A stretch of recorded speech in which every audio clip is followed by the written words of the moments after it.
Fala, Flagramável! Juventus publica rescisão de Danilo, divulgado o salário de Jorginho no Flamengo, atualizações sobre a transferência de Vitão e Flamengo de olho em outro atacante. Essas e outras notícias do Flamengo para você agora, de torcedor para torcedor. Então já deixa o seu like nesse vídeo aí. Se você não me segue ainda, eu te convido a me seguir para você não perder essas informações e opiniões sobre o Flamengo. Para você talvez não faça muita diferença, mas para mim é muito importante. Então dá essa moral aí. E não esquece, já compartilha esse vídeo para mandar para quem precisa saber dessa, ó. Vem comigo nessa resenha. Falando um pouco do cronograma do Flamengo aí para a final de domingo. Lembrando que o Flamengo domingo enfrenta o Botafogo pela Supercopa do Brasil. Esse jogo vai ser em Belém. O Flamengo jogou no sábado, já se representou no domingo, às 9 horas da manhã. O Flamengo não teve folga, vai treinar normalmente durante a semana. E na quinta-feira, que é o dia do jogo contra o Sampaio Corrêa, o Flamengo se apresenta às 11 horas da manhã para entrar em concentração para o jogo que vai acontecer às 9h30 da noite no Maracanã. Lembrando que esse jogo é a estreia do Flamengo no Maracanã na temporada de 2025. Inclusive, acho que é até o primeiro jogo do Maracanã nesse ano. Novidades para esse jogo seria o Luiz Araújo. Ele vai voltar a ser relacionado, talvez não como titular, mas ele deve começar no banco, o Felipe Luiz deve utilizá-lo até para ganhar um pouco de ritmo de jogo. Lembrando que ele está sendo preparado aí porque teve algumas lesões em 2024, então o Flamengo não quer correr com a recuperação desse jogador. Outro jogador que também pode pintar nesse jogo, na estreia do Flamengo no Maracanã contra o Sampaio Corrêa, é o Cebolinha. Ele que está sendo preparado para a final, né, a final de domingo, e por isso precisaria ganhar ritmo de jogo. O que aconteceu com o Arrascaeta nesse jogo contra o Volta Redonda? Ele entrou para ganhar um pouco de ritmo, né?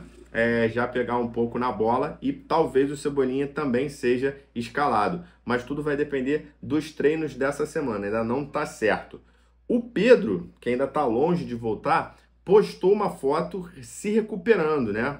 Já com o uniforme do Flamengo em campo, e em breve ele deve começar os trabalhos com bola. Provavelmente, depois dessa final da Supercopa, o Pedro já está liberado para começar a trabalhar em campo com o time do Flamengo. Claro que ele ainda precisa ganhar ritmo de jogo, ainda precisa fazer uns trabalhos com força com a bola, mas aí já é uma reta final nessa recuperação. Lembrando que o Pedro provavelmente vai voltar somente no meio do ano aí para disputar o Mundial. Esse jogo é uma coisa que eu fico me perguntando, talvez o Juninho seja titular nesse jogo, porque ele já entrou no jogo contra o Volta Redonda, ou seja, teve pouco tempo de treino com o Felipe Luiz e já jogou pelo menos uns 15 minutinhos contra o Volta Redonda. É muito provável que, até para poder testar como seria o esquema com o centroavante de ofício, que o Felipe Luiz comece com o Juninho como titular e coloque o Bruno Henrique na ponta esquerda. Então vamos ver aí, porque além de toda a atmosfera que é o Flamengo estrear no Maracanã, temos também a possível estreia desse reforço, né, no Maracanã. Vamos ver como é que vai sair. Lembrando que o jogador, quando joga no Maracanã, é bem diferente, né? Atualizações sobre a questão do Danilo. Nessa segunda-feira, a Juventus emitiu uma nota oficial se despedindo do Danilo, né? Desejando boa sorte para ele no futuro, relembrando um pouco de todos os títulos que ele teve lá no time da Itália. Ou seja, dessa forma, o último entrave que faltava seria essa rescisão. Já aconteceu. O Danilo já está viajando, ou seja, já desembarca no Brasil nessa terça-feira. E aí, assim que ele desembarcar, ele tem alguns trâmites ali, começa a fazer alguns exames e aí já assina o contrato, provavelmente na quarta-feira. Lembrando que ele tem uma história muito bonita lá na Juventus, ganhou vários títulos, então por isso essa postagem oficial da Juventus, relembrando os mais de 200 jogos que o jogador tem lá pelo time da Itália. Ele vai se reencontrar com o Alexandre aqui no Brasil e, segundo o GE, um dado interessante, eles jogaram juntos, Alexandre e Danilo, por 9 anos, né, em 3 clubes diferentes, fora a seleção, e ganharam 8 títulos juntos. Então, mais um quarto clube, né, jogaram pelo Santos, pelo Porto e pela Juventus, e agora vão jogar juntos pelo Flamengo. Espero que esse número de títulos aumente mais. Vamos ver, e aí também é a minha dúvida, a relação que o Flamengo vai ter com esse jogador com relação ao esquema de jogo, né? A gente lembra aí que ele pode jogar como lateral direito ou como zagueiro, mas nenhuma dessas duas opções tem uma vaga aberta para ele. Teria que ou disputar a posição ou teria que tirar alguém dessa posição. Eu acredito muito que com ele o Filipe Luís vai experimentar um 3-5-2, né? Modificando um pouco o jeito do Flamengo jogar hoje, jogando com 3 zagueiros e 2 alas ali. Mas vamos ver. É claro que a temporada é muito longa, muita gente fala: ah, não, mas é porque pô, o Flamengo vai ter 6 campeonatos para jogar, pode ser que ele utilize em outro momento, mas assim, o time titular, né?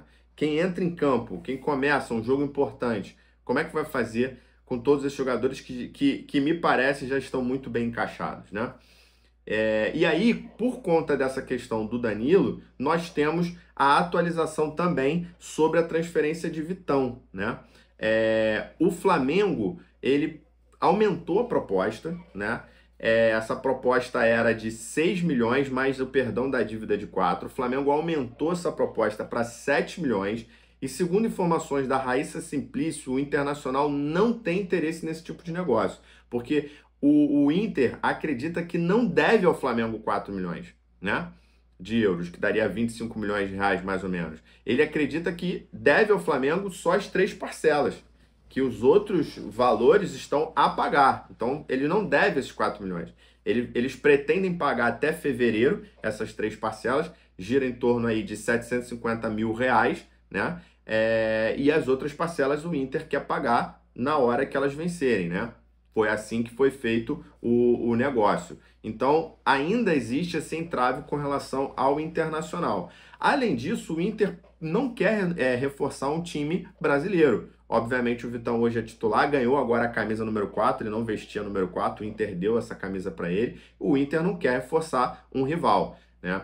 É até natural pensar dessa forma. Agora, pensando na questão da dívida, eu acho que é uma grande oportunidade que o Inter tem, né, de poder pagar a dívida. Mesmo que ela ainda não tenha vencido, é uma chance deles não se enrolarem daqui para frente e o Flamengo ter que voltar a cobrá-los na justiça, por exemplo. E aí o Júlio Miguel Neto trouxe a informação de que o Flamengo com o jogador já está certo, já se acertou com o Vitão. São 4 anos de contrato e um salário de 1 milhão por mês.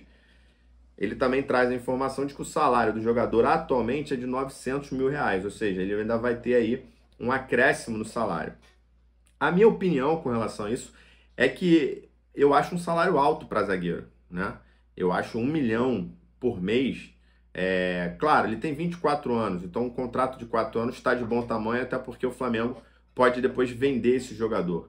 Mas no momento que o Flamengo traz o Danilo, está pretendendo trazer o Jorginho e ainda vai trazer um zagueiro de 1 milhão, que não vai ser titular, né, tendo em vista esses 3 aí, Léo Ortiz, Léo Pereira e Danilo, eu acho um salário alto, né? Claro que o jogador não vai querer baixar, já que ele ganha 900 mil. Vamos ver como é que vai ser o andamento com relação ao Internacional. O Flamengo, nesse momento, aguarda uma reunião entre os agentes do jogador e o Clube Gaúcho para poder tomar o próximo passo, que é trazer realmente o jogador. O Flamengo, temos que lembrar que ainda tem o Pablo, que também é zagueiro, né? E que ganha quase isso. O Pablo ganha entre 900 e 1 milhão por mês, né? Ainda tem contrato até o final do ano. Fora que a base do Flamengo, né, conta com vários zagueiros bons, zagueiros que a própria avaliação do Boto e do Filipe Luís é de zagueiros que podem jogar no time titular, como o Cleiton, Iago, que está na seleção do Sub-20, o João Vitor, que ia e eles mandaram trazer para a temporada nos Estados Unidos. Quer dizer, nós temos que também valorizar a base. Não adianta o Flamengo tentar trazer grandes jogadores enquanto a base do Flamengo fica travada, porque não consegue subir, não consegue ter oportunidade. Imagina você sendo zagueiro do Flamengo com Léo Ortiz, Léo Pereira, Danilo e Vitão. Esses jogadores praticamente não conseguem jogar. Na minha opinião, a base não se desenvolve tanto no Flamengo por conta desse abismo que existe entre base e time principal. Atualizando aqui também a situação do Jorginho. Foi divulgado o salário que o Jorginho vai ganhar no Flamengo. Claro que ainda não está de acordo com o que ele gostaria de ganhar. O Flamengo ofereceu 1 milhão e 800 mil, chegando a 2 anos de contrato, né? São 2 anos de contrato para ele, podendo chegar a 2 milhões o salário do Jorginho, dependendo de algumas cotas aí de campeonatos, premiações, né? Então, se o Flamengo ganhar algumas premiações, o salário dele pode mexer aí. Nesse momento, ele ganhando isso, seria o maior salário do elenco. Claro que o Flamengo teve uma redução por conta do Fabrício Bruno, Gabigol e Davi Luiz, mas ainda assim é um salário alto, mais uma vez, né? Hoje ele recebe 440 mil libras por mês lá no Arsenal, então isso dá em torno de 3 milhões. O Arsenal quer liberar o jogador, não vê problema.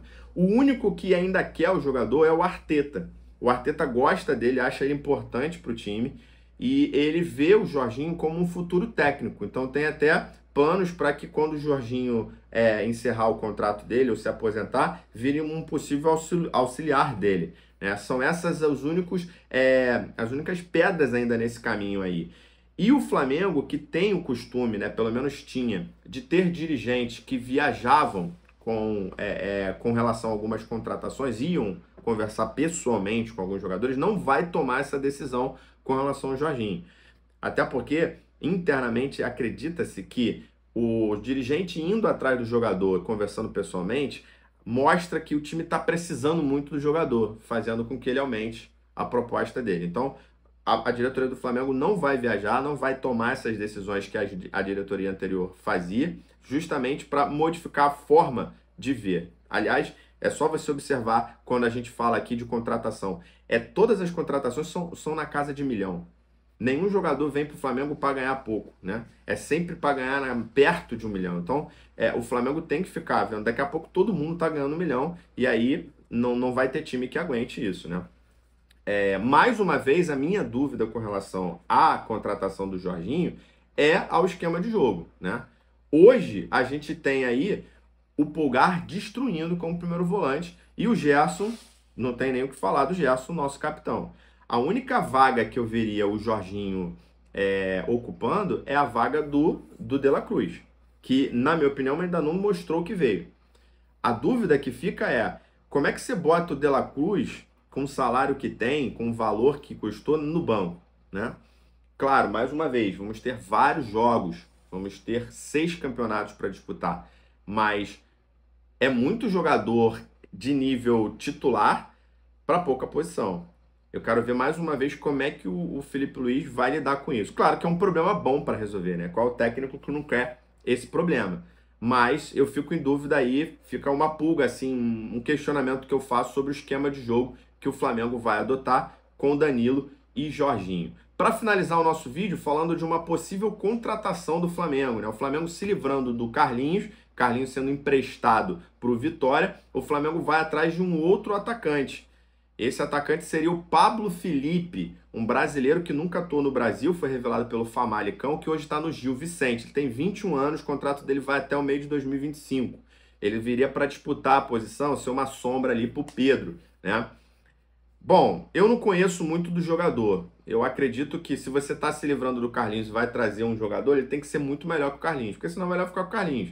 Para ser reserva e sombra, é melhor deixar o cara, ganha 60 mil só, já está acostumado com o Flamengo, já meteu 3 gols aí, tem uma história bacana, é um cara gente boa. Para trazer um jogador desse, tem que ser ou de graça, né? Porque o contrato dele está vencendo, um jogador jovem que dá para vender depois, mais uma grande estrela. Porque senão, mais uma vez, eu preferia que o Flamengo desse mais oportunidade para a base, né? Temos aí o Guilherme, que pode jogar de atacante, temos o Felipe Tereza, né?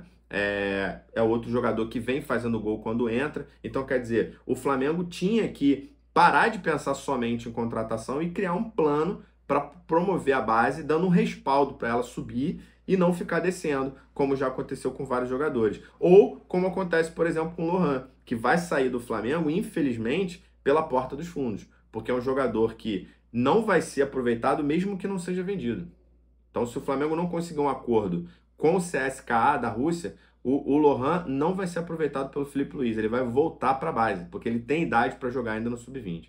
Então, ao meu ver, mais uma vez, é uma especulação, o Flamengo não oficializou a proposta por esse jogador, mas acredito que o Flamengo precisa tomar uma decisão mais concreta com relação à sua base. É isso, Flagramável. Se você gostou desse vídeo, já deixa seu like, comenta o que você achou sobre essas contratações, sobre esses valores todos. Se você não segue ainda o canal, eu te convido a me seguir para você não perder outros conteúdos como esse. E não esquece, compartilha esse vídeo para outro flamenguista que gosta dessa resenha de torcedor para torcedor. Nos vemos no próximo vídeo. Abraço!